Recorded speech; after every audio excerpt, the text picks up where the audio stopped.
NBC7 News at 6 starts now.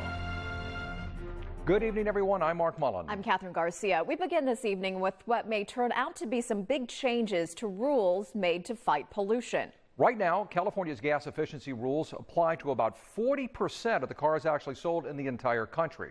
Now, the Trump administration may be on a path to put aside all of the fuel mileage rules. So these regulations were made years ago to fight pollution and smog, a big problem, of course, in California's biggest cities, including San Diego.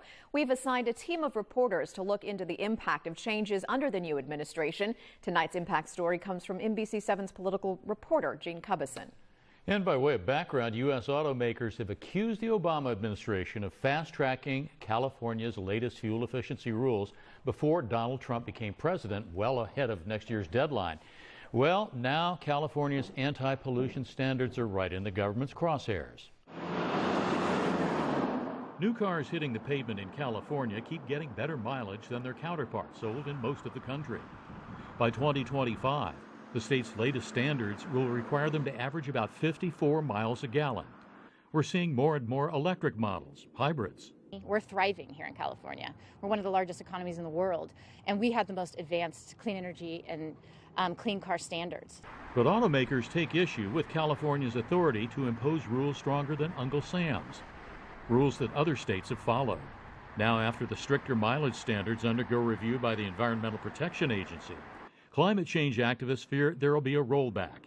California has gotten dozens of waivers from the feds, but the EPA is now calling those into question. Yes, and we're ready for the fight. We think the current standards are very good for the country, good for the economy, good for innovation, and obviously good for the climate. While the manufacturers say environmental regulations can be unreasonable burdens, they've managed to develop leading-edge technologies that have benefited the industry, along with buyers. The consumer will save 3 times over the lifetime of the vehicle that they'll pay in the additional cost of the new technology. So it's a win-win. Now, as auto dealers praise the EPA process that'll go forward, Governor Brown called the president's executive order, quote, a cynical ploy and an unconscionable gift to polluters. The state is taking on leading auto industry groups, their lawsuit in a federal circuit court that is challenging the state's standards. Mark.